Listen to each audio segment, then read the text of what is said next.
स्वागत है आप सभी का सुजस ई बुलेटिन की सीरीज में। 19 सितंबर 2025 कैबिनेट बैठक में महत्वपूर्ण निर्णय हुए। प्रदेश की खेल प्रतिभाएं अंतर्राष्ट्रीय मानकों के अनुरूप निखरेगी। महाराणा प्रताप स्पोर्ट्स यूनिवर्सिटी विधेयक 2025 हुआ पारित। तर्क संगत फीस से एनआरआई विद्यार्थी मेडिकल कॉलेज में प्रवेश ले सकेंगे। माननीय मुख्यमंत्री श्री भजनलाल जी शर्मा की अध्यक्षता में मुख्यमंत्री कार्यालय में मंत्रिमंडल की बैठक आयोजित हुई।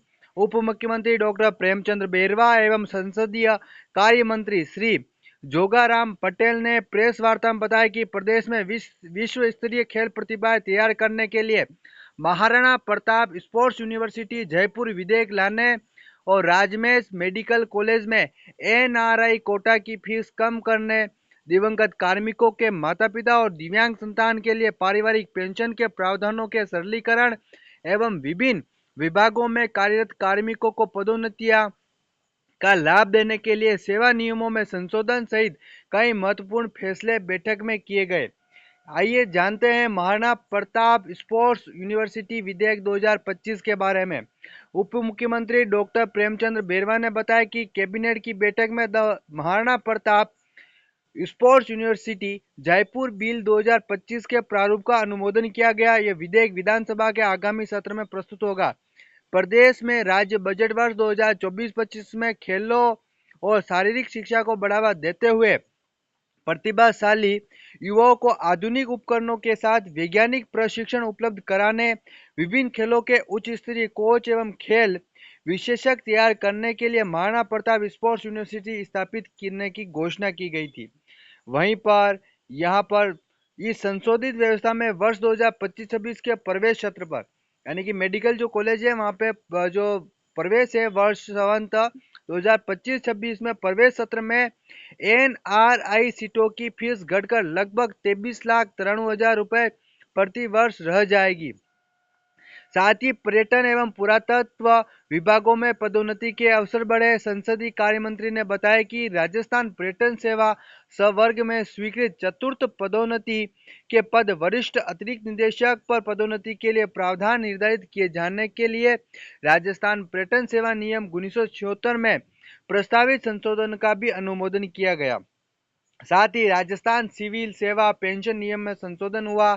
संसदीय कार्य मंत्री ने बताया कि वर्तमान में राजस्थान सिविल सेवा पेंशन नियम 1996 के नियम 62(4) के दिवंगत कार्मिकों के माता पिता के मामले में कार्मिक की कुल परिलब्धियों की 30% पारिवारिक पेंशन दिए जाने का प्रावधान है। राज्य मंत्रिमंडल की बैठक में इस नियम को विलोपित करने का निर्णय लिया गया। अब माता पिता को भी नियम 62(3) के अनुसार ही बढ़ी हुई पेंशन अधिकतम 50% का लाभ प्राप्त हो सकेगा। साथ ही राजस्थान सिविल सेवा पेंशन नियम 1996 के नियम 67 में संशोधन की स्वीकृति भी आज दी गई है। वहीं पर सौर ऊर्जा परियोजना के लिए सशर्त भूमि का आवंटन हुआ। संसदीय कार्य मंत्री श्री जोगाराम पटेल ने बताया कि 5,200 मेगावाट क्षमता की सौर परियोजनाओं के लिए सशर्त कीमतन भूमि आवंटित करने की स्वीकृति मंत्रिमंडल द्वारा प्रदान की गई। इन इकाइयों की स्थापना से प्रदेश में अक्षय ऊर्जा उत्पादन को बढ़ावा मिलेगा। साथ ही स्थानीय स्तर पर रोजगार के अवसरों का भी सृजन होगा। आइए आगे देखिए। प्रशिक्षु आरपीएस राजस्थान पुलिस सर्विस के 55वें बैच का दीक्षांत समारोह हुआ। मुख्यमंत्री ने आरपीए में नया प्रशिक्षण भवन बनाने की घोषणा की। प्रदेश में एक्टिव पुलिसिंग से अपराध ग्राफ गिरा। मुख्यमंत्री श्री भजनलाल जी शर्मा ने कहा कि पुलिस में प्रशिक्षण से कानून की जानकारी के साथ ही आपसी स्वान सहयोग और टीम भावना मजबूत होती है। श्री शर्मा ने कहा कि यही बुनियादी प्रशिक्षण पुलिस के चरित्र और व्यक्तित्व को आकार देकर उन्हें एक आदर्श अधिकारी बनाता है। कानून व्यवस्था बनाए रखने की दिशा में ठोस कदम उठाए गए। मुख्यमंत्री ने कहा कि प्रदेश में अपराध नियंत्रण एवं कानून व्यवस्था बनाए रखने की दिशा में अनेक ठोस कदम उठाए गए। प्रदेश में अपराध का ग्राफ लगातार गिर रहा है। वर्ष 2023 से अब तक अपराधों में 19.45% की कमी आई। अनुसूचित जाति वर्ग के विरुद्ध अत्याचार में 17.80 और अनुसूचित जनजाति वर्ग पर अत्याचार के मामलों में 18.77% की गिरावट आई। वहीं पर महिला अत्याचारों के मामलों में 9.24% की कमी आई है। महिला पुलिस अधिकारी समाज के लिए प्रेरणा का स्रोत है। ईमानदारी पुलिस का सबसे शक्तिशाली हथियार। पारंपरिक पुलिसिंग के साथ ही पुलिस में तकनीकी कुशलता बढ़े। इसी के साथ में मुख्यमंत्री श्री भजन लाल जी शर्मा ने शहरी सेवा शिविरों का अवलोकन किया। राज्य सरकार का प्रयास आमजन को त्वरित राहत मिल रही है। वहीं पर हरियाणा राजस्थान के तहत पौधारोपण भी किया गया शहरी सेवा शिविर के अंतर्गत।